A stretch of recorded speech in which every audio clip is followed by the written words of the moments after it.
Pag-usapan po natin ngayon kung bakit takot nga daw po o kinatatakutan na leader ni Putin si Trump. Yan po ang pag-uusapan po natin. Yan po ang ating pag-uusapan sa video na ito. Let's go!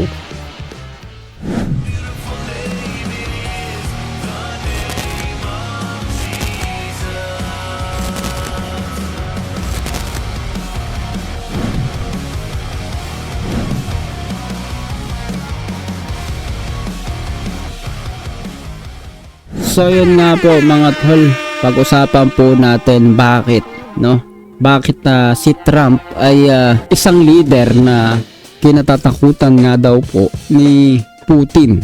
O, alam naman po natin si Putin ay presidente o leader ng Russia, kung saan ang Russia po isang malaking bansa, malakas na bansa, especially isa po siya sa mga una sa mga maraming bansa na powerful, especially when it comes to nuclear weapons and so on.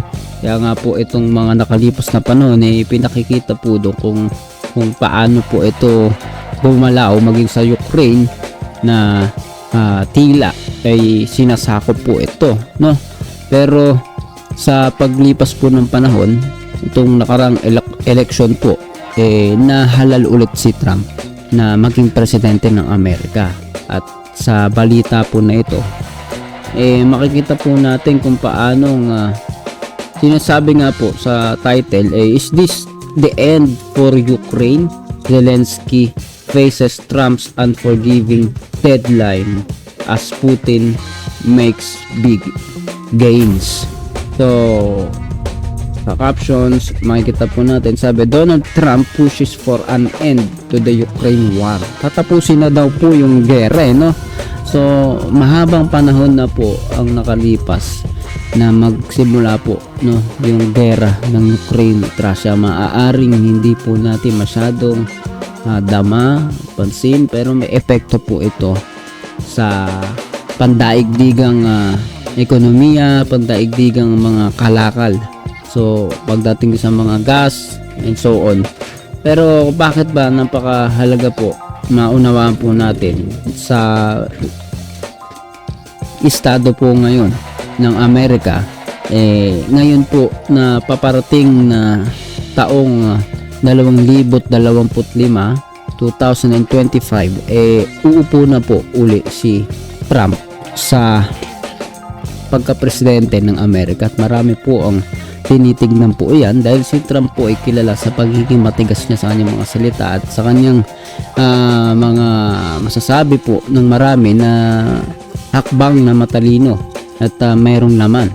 Ngayon nga po nagsabi, no, parang yun po makikita po natin pinupush daw ayon sa balita po na ito, Donald Trump pushes for an end to the Ukraine war. Pinupush na matapos itong gera sa Ukraine. So kung titignan natin, parang ang magiging pangyayari dyan hindi po sigurado kung paano ang suporta ng Estados Unidos sa Ukraine kasi kung tatapusin, consider ano po yan, no? Hindi na sila susuportahan or lalong pag-itingin yung suporta para tapusin na yung gera doon sa Ukraine at Russia, baka hindi po natin alam kung ano pwede mangyari. Sabi nga po urging Zelensky and Macron to negotiate peace during Paris talks, with Zelensky seeking security guarantees and rejecting territorial concessions. Trump's bold ultimatum demands a swift ceasefire. Meanwhile, Biden counters with $1 billion in military aid. So, sa kabila po nito ay si Biden naman, yung kasalukuyang presidente po ngayon na magtatapos po ang termino sa susunod na taon, kinounter daw ito sa pamamagitan ng paggamit ng $100 bilyong na military aid. Sabi po and Putin sets tough conditions for peace. Is Ukraine at a crossroads between peace and survival? Play po natin itong balita na to. Tough tough conditions for peace? Is Ukraine at a crossroads between peace and survival? I-play po natin itong news report po na ito. Report na ito. Play natin.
Ayan mga tol, yan po yung news report na kung saan yung mga plano po ni Trump ay meron pong gagawing malaking impact sa, especially sa gera ng dalawang bansa po na ito, dahil ito pong Ukraine nga po ay aliado po yan ng Amerika. Si Putin ay hindi rin basta-basta na leader at hindi rin po basta-basta ang bansang Russia. Pero kung makikita po natin, itong mga bagay po na ito ay magpapakita po ng malaking pagkilos kung saan maaari rin po na gaya po ng sinasabi po ng marami ay katakutan po ni Putin dahil iba pong gumalaw si Trump din, no? Meron pag-iisip na gusto niyan ma-negotiate as much as possible, pero pag hindi kaya i-negotiate, gagawa siya ng aksyon. Ako po'y naniniwala na hindi basta mahahalal ulit si Trump kung wala siyang karakteristik na gaya po ng mga ipinakikita po sa marami ni Trump.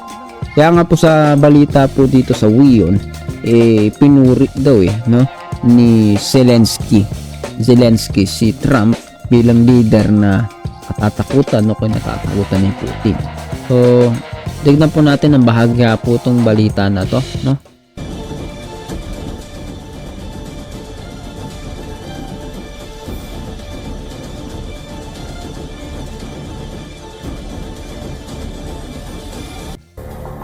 And so does the ferocity of the battlefield. Russian forces are advancing with heavy firepower, pushing Ukrainian defenders further back. Bombarded with relentless missile strikes and drone swarms, Ukraine struggles to hold its lines. Moscow continues to unleash glide bombs to devastating effect. Iranian-made Shahid drones and ballistic missiles are creating chaos across the front lines. Russian forces are methodically targeting critical Ukrainian military infrastructure, striking airfields with calculated precision.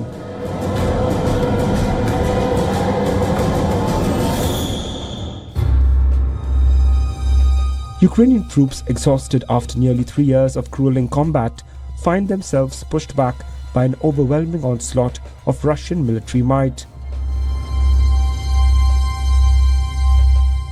For me, I'm in a grief. I've had people died, so for right now I'm in a grief,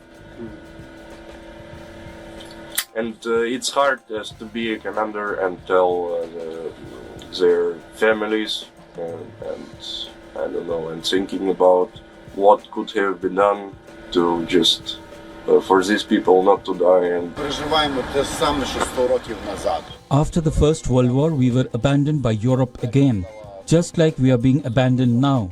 And we will be under Russia, because now it doesn't matter if Trump is the president or not. They'll make a deal with Russia again. We'll be absorbed. NATO doesn't want us, and no one wants to sign any specific security agreement with us. Нас будуть поглинати. НАТО нас не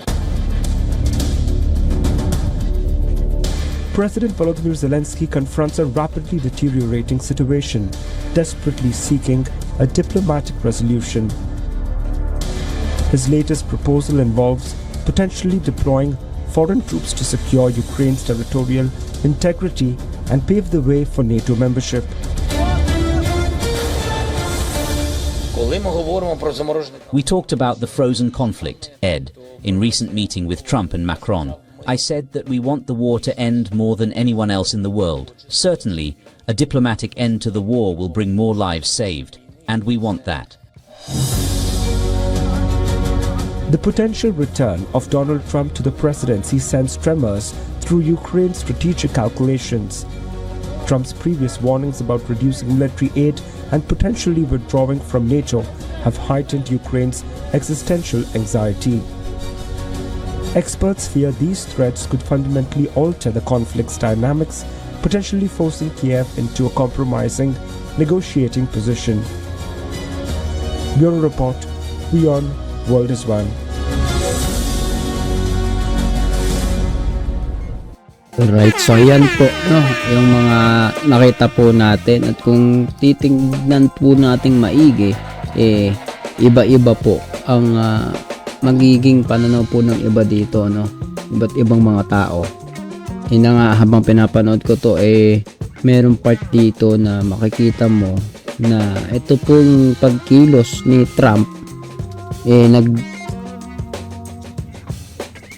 papakita daw ng pressure kay Zelensky na leader ng Ukraine. Sabi dito, pressure on Zelensky to surrender, accept reality. So, hindi natin alam, no, sa ibang mga parte ng mga news report, ano yung naging analyzation nila, analyzation nila sa bagay po na ito, kasi pwedeng wala namang maging malaking impact sa US kung hindi tulungan ang Ukraine. At ako pinaniwala, mas lalo pa nga nawawalan din dahil allied nga po ang Ukraine ng US.